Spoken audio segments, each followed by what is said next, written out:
SC OBC આ ત્રણે માટે લડે, બધાના માટે લડે. અમે એવું માનીએ છીએ કે બાબા સાહેબ ભીવાણી સાહેબના અવતાર છે એવું અમને લાગે છે. આ પાંડ્યા સાથે બિલાડી બનીને અંદર હંતાઈ કઈ ગયો. લડી જ લેવું છે. હા, સમાજ ઉપર આવે એટલે તો લડી જ લેવાનું.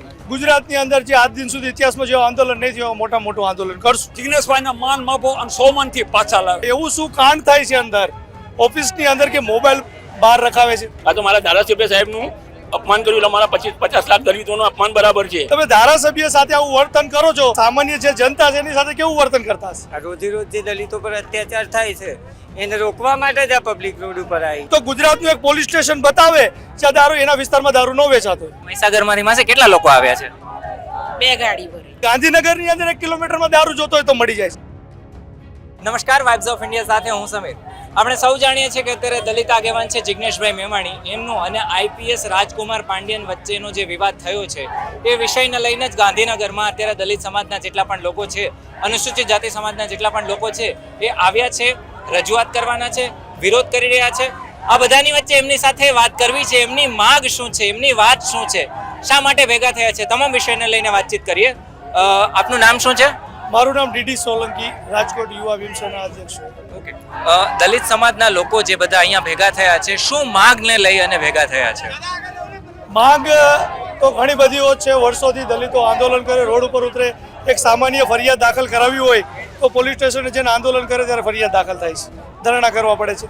તો આ બધી બાબતો લઈને ખાસ કરીને કચ્છની અંદર જે અનુસૂચિત જાતિના જે લોકો છે, ગરીબ લોકો છે, એની જમીન ઉપર બીજા જે ભૂમાફિયાઓ ગુંડા છે એના કબજા છે, આ તમામ બાબતોના પ્રશ્ન લે માનનીય ધારાસભ્ય જિગ્નેશભાઈ મેવાણી, કોંગ્રેસના અનુસૂચિત જાતિના જે પ્રમુખ હતા એ પીઠડિયાભાઈ, તમામ લોકો 5 લોકો મળવા આવ્યા અને જે રાજન પાંડ્યા સર છે એમને એને અડધૂત કરે. આ મોબાઈલ બહાર રખાયો, જે એક ધારાસભ્યની જે ગરિમા હોય છે, જે એનું પદ હોય છે, એ એની સાથે એક તુચ્છ પ્રકારનો એક વ્યવહાર કરી અને કે મોબાઈલ રાખો. એવું શું કાંડ થાય છે અંદર ઓફિસની અંદર કે મોબાઈલ બહાર રખાવે છે?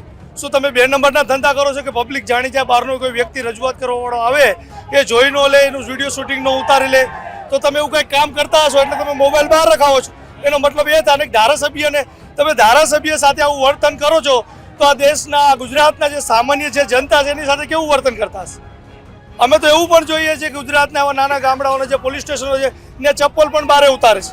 આવું વર્તન ગુજરાતની અંદર જે એક બાજુ દુષ્કર્મ આટલા બધા થઈ રહ્યા હોય અને કોઈને નવરાત્રી કરવી હોય એના પણ આયોજનમાં બધું ડિસ્ટર્બ થતું હોય, દરેક સમાજને ક્યાંક ને ક્યાંક પોલીસથી ઘર્ષણ કરવો પડતો હોય અને આ લોકો એટલી મોટી વાતો કરતા હોય તો ગુજરાતની અંદર દારૂ બંધી છે તો ગુજરાતનું એક પોલીસ સ્ટેશન બતાવે જ્યાં દારૂ એના વિસ્તારમાં દારૂ ન વેચાતો હોય તો અમે આજે આંદોલન કરવા કોઈ દિવસ નહીં આવીએ. દારૂ બંધી છે ચોપડે, ખાલી પુસ્તકોમાં છે, કાયદામાં છે, પણ જમીની લેવલે ક્યાંય ને ગાંધીનગરની અંદર 1 કિલોમીટરમાં દારૂ જોતો હોય તો મળી જાય છે. હોમ ડિલિવરી ફ્રી થાય છે તો દારૂબંધી ક્યાં છે? તો આવી બધી બાબતો છે. અનુસૂચિત જાતિના લોકો સાથે આ જે કાંઈ લોકો હોય, મનુવાદી વ્યવસ્થાવાળા જે લોકોને હજી ટૂસીને ભરી છે, અમે દરેક સમાજની વાત નથી કરતા, પણ અમુક અધિકારીઓ જે ઉપર બેઠેલા જે કાંઈ મંત્રીઓ છે એના તાબામાં આવી અને કહે છે અમારી ઉપર હાથ છે, અમને કોઈ કાંઈ કરવાનું નથી. અમે ધારાસભ્યને પણ ગાળો આપી, અમે બીજાને ધમકાવીએ અને સામાન્ય પબ્લિકને અમને તો સારું પદ મળવાનું છે, જ્યાં મલાઈવાળું પદ હશે એમને મળશે. એટલે આવા ઉપર જે લોકોના હાથ છે ત્યાં સુધી પોલીસ છે એ સાહેબ બની રહી છે અને જનતા છે ને નોકર બનાવીને કામ કરાવે છે. અચ્છા, જે રીતના સસ્પેન્શન લેવાની વાત છે, જો સસ્પેન્શન નહીં લેવામાં આવે, તમારી વાત, તમારી માંગ જે છે એ સાંભળવામાં નહીં આવે, તો પછી હવે દલિત સમાજની આગળ શું રણનીતિ વગેરે રહેવાની છે? રણનીતિ જિલ્લા વાઇઝ મિટિંગો કરશું, ઝોન વાઇઝ કરશું, સ્ટેટ વાઇઝ અનુસૂચિત જાતિના કે અન્ય 50 વર્ગના જે ભાઈ સંગઠનો છે જે ભારતના સંવિધાનને માને છે એવા તમામ લોકોને સાથે રાખીને ગુજરાતની અંદર જે આજ દિન સુધી ઇતિહાસમાં જેવો આંદોલન નહીં થયો મોટા મોટું આંદોલન કરશું. અને મારે સાથે એ પણ કહેવું છે, ગુજરાતની અંદર જે કાંઈ જિલ્લાઓમાં, તાલુકાઓમાં, જ્યાં પણ પોલીસ સ્ટેશનના વિસ્તારોની અંદર જે લોકો અમને બાતમી આપશે, બરોબર, આપના મીડિયાના માધ્યમથી અમે જાહેર કરીએ છીએ, એ તમામ પોલીસ સ્ટેશન વિસ્તારમાં જ્યાં પણ દારૂ વેચાતો છે એને જનતા રેટ પાડીને એ પોલીસ અધિકારીઓને ખુલ્લા પાડશે. આભાર. બીજા પણ દલિત સમાજના આગેવાનો છે. તમારું નામ શું છે, ક્યાંથી આવ્યા છો? યસ, રાજુ બેરડિયા, પૂર્વ ડાયરેક્ટર ગુજરાત રાજ્ય સભા કામદાર વિકાસ બોર્ડ અને ગુજરાત પ્રદેશ કોંગ્રેસ સમિતિ કારોબારી મેમ્બર. જિગ્નેશભાઈ મેવાણી એક દલિતના નથી, તમામ શેડ્યુલ કાસ્ટ, એસસી એસટીમાં આવતા સફાઈ કામદારોથી મૂકી અને તમામના નેતા છે. જ્યારે જમીનના પ્રશ્ન હોય, કે સફાઈ કામદારોનો પ્રશ્ન હોય. અત્યારે કોન્ટ્રાક્ટ બેઝથી કચરાયેલ અનુજાતિના સફાઈ કામદારો પીછાઈ રહ્યા છે. એના માટે પણ જિજ્ઞેશભાઈએ અવારનવાર અવાજ ઉઠાવ્યો. એટલે એ આજની તારીખમાં અમારા સમાજના મસીહા થઈ ગયા છે. સમાજની અંદર એક અવાજે આટલું જો પબ્લિક આટલું માણસો જો ભેગું કરી શકતા હોય, આ જિજ્ઞેશભાઈની કોઈ લડત નથી.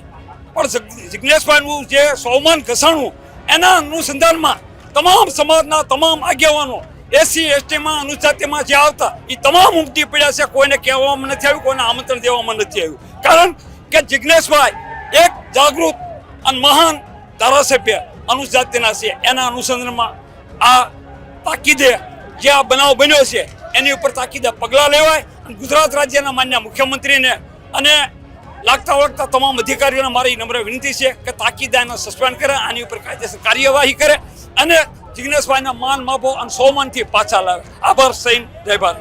અચ્છા, તમે ક્યાંથી આવો છો ને કેટલા લોકો આવ્યા છો? ભાવનગર કેટલા લોકો આવ્યા છો? લગભગ 10 થી 15 જણા. બરોબર. બીજાને પછી તો તમે ક્યાંથી આવો છો? નહીં, નથી બોલવાનું. તમે ક્યાંથી આવો છો? અમદાવાદમાં ગોમતીપુરથી આવું છું. અચ્છા, okay. કેટલા લોકો આવ્યા છે?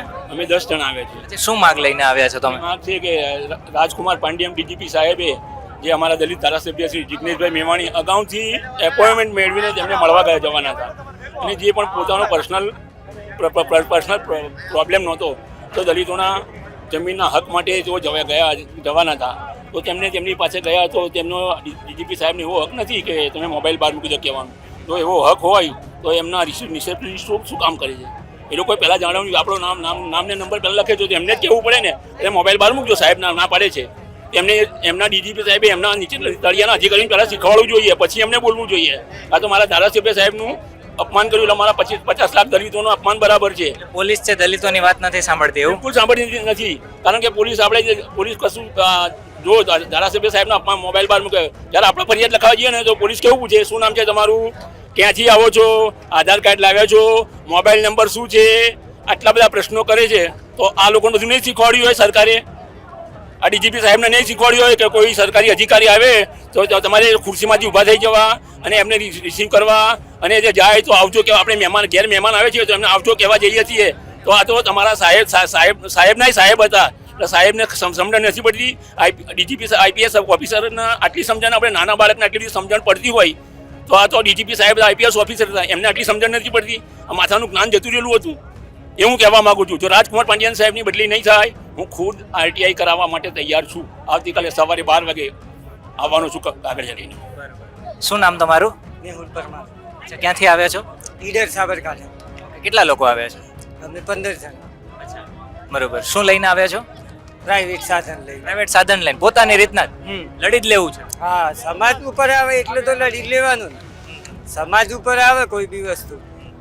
આટલા મોટા અધિકારી સાહેબે જેમ અગાઉ વાત કરી એમ ધારાસભ્યના પ્રોટોકોલની ખ્યાલ ના હોય તો પછી થઈ રહ્યું. આ રોજે રોજ જે દલિતો પર અત્યાચાર થાય છે એને રોકવા માટે જ આ પબ્લિક રોડ ઉપર આવી. એટલે દલિત સમાજનું જે અપમાન થયું એ જિજ્ઞેશભાઈનું અપમાન થયું, દલિત સમાજ નહીં ચલાવી લે. ગુજરાતના 50 લાખ દલિતોનું માફી માંગવા જોઈએ અને આમને સસ્પેન્ડ કરવા જોઈએ પાંડિયન. એ માસી પણ છે. માસી ક્યાંથી આવો તમે? બાલાસિનોર મહીસાગર જિલ્લા. મહીસાગર માંથી માસી કેટલા લોકો આવ્યા છે? 2 ગાડી ભરી. 2 ગાડી ભરાઈ? એટલે બસમાં આવ્યા કે બસ 2 પ્રાઇવેટ બસ બંધાવી? કેટલા લોકો આવ્યા? 150, બસ તો 150 ની વચ્ચે છે. અચ્છા, બેનો ભાઈઓ બધા જ છે? હા. શું માગ લઈને તમે ગાંધીનગર આવ્યા મહીસાગર થી? એટલે જિજ્ઞેશભાઈના જે અપમાન થયું છે એ અમારું થયું, એ નહીં 50 લાખ દલિતોનું થયું. જેટલી અમારી જેટલી છે અમારી જે દલિત સમાજની એ બધાનું અપમાન થયું. જિજ્ઞેશભાઈનું એકલું નહીં થયું, અમારા બધાનું. અને બધાના માટે લડો. એસટી, એસસી, ઓબીસી આ ત્રણે માટે લડો હે, બધાના માટે લડે. અમારા માટે એકલા નથી લડતા, અમારા માટે એકલા નથી લડતા, બધાના માટે. દલિતો માટે નહીં, એસસી, એસટી, ઓબીસી બધા માટે. સત્ય માટે જિજ્ઞેશ. નમસ્કાર, હું રમેશભાઈ વણકર બીએડ કોલેજમાં લેક્ચરર છું. અને વડગામના ધારાસભ્ય અત્ર સર્વત્ર લડે છે, અન્યાય સહન કરી શકતા નથી અને બિલકુલ નજીકનો નાતો છે. એ માણસ ઘણીવાર એવું કહેલા છે, ભારતનું એવું કહ્યું ચલણી નાણું છે કે જે મને ખરીદી શકે, બરાબર? એ બધાના માટે લડે છે. અમે મહીસાગર જિલ્લામાંથી આવીએ છીએ અને એવું SC ST OBC તમામ બધા જોડે જ આવેલા છે. બધા, હા, બધા સાથે આવેલા છે. એ મારા ધર્મપત્ની છે, બરાબર? ઘણું બધું કામ છોડીને આવ્યા છીએ. જો આંબેડકર 50-100 વર્ષ પહેલા આટલું કામ કરી છે તો એકલો માણસ, તો અત્યારે તો બધા શિક્ષિત છીએ અમે, બરાબર? અને મેવાણી સાહેબ એ અમે એવું માનીએ છીએ કે બાબા સાહેબ મેવાણી સાહેબના અવતાર છે એવું અમને લાગે છે અને અમારા માટે લડે છે તો અમારે એમને સાથ આપવો જ જોઈએ અને એમાં કાંઈ ખોટું નથી. ઓકે, જેમ પાંડે સાહેબે મેવાણી સાહેબનું અપમાન કર્યું છે એમ પાંડે સાહેબ બહાર આવે, અમે અપમાન કરીએ જો સહન કરી શકીએ તો અમે માફ કરી શકીએ છીએ. સહન કરી શકીએ ના. ઓકે, એક અધિકારી છે, ધારાસભ્ય સીધે કઈ રીતે વર્તન કરવું એને આવડતું હોવું જોઈએ, બરાબર? પાંડેને એક ખુરશી 58 વર્ષ માટે જ હોય છે, ફરીથી હોતી નથી. એટલે એને ધારાસભ્ય કોણ છે એની પાસે કેવી સત્તા હોવી જોઈએ કઈ માટે જોવા, બરાબર? રાજકોટ જે ભાજપનો ગઢ કહેવાય, સીધી પક્ષની વાત કરું છું, ભાજપનો ગઢ કહેવાય, એમાં જો પગાર કરતો હોય માણસ, બરાબર? બાલાસિનોર એ ભાજપનો ગઢ કહેવાય, જે ધારાસભ્ય સામે પડકાર કરી શકતો હોય, એનાથી બીજું વિશેષ અમારે SC સમાજ માટે આવું ગૌરવ બીજું કોઈ હોઈ ન શકે. જય ભીમ. બિલકુલ. અહીંયા કોઈક માસી પણ હતા. ભણતી છોકરીયાનું જ્યારે એ થાય, અપહરણ થાય છે, એ બધું થાય, એ નહીં દેખાતું. પેલી બંડી પહેરીને એ દેખાયું, એ કેમ નથી દેખાતું? પેલા ઝીણા ઝીણા તલ હું મોટા મોટા વાલ નહીં દેખાતા હે? એટલે કહી દેજો જી. અમે પોલીસને પહોંચાડી દેવાની વાત પકડી. જિંદાબાદ. બરાબર. માસી એ કંઈક કહેવાનું હતું. શું માસી, ક્યાંથી આવ્યા તમે? આ પાંડ્યા સાથે બિલાડી બનીને અંદર હંતાઈ કઈક ગયો, ખૂણામાં કેમ પેઈ ગયો બિલાડી બનીને. આ બધા દલિતો સામે દલિતોને હજી હાલની તારીખમાં એવું બને છે કે કોઈ પણ દલિત ઉપર અત્યાચાર થાય, પોલીસ સ્ટેશનમાં જઈએ તો હાલની તારીખમાં એટ્રોસિટી એ ગુનો દાખલ કરતા નથી. અને જે આપણી સમાજના જે હોય છે એને હેરાન કરવામાં આવે છે. હાલની તારીખમાં બોટાદ જિલ્લામાં હજુ ઘણા બધા એવા કેસ પણ બનેલા છે. હાલની તારીખમાં આપણે જઈએ ને તો પોલીસવાળા આપણું સાંભળતા નથી અને ધાક ધમકી દઈને બસ પોલીસ સ્ટેશનની બહાર કાઢવાની વાત હોય છે. તો આવું હકીકતમાં ના થવું જોઈએ, એની પોલીસવાળાને પહેલી રાખવી જોઈએ. તો આ હતા દલિત સમાજના લોકો જેમણે પોતાની વાત રાખી.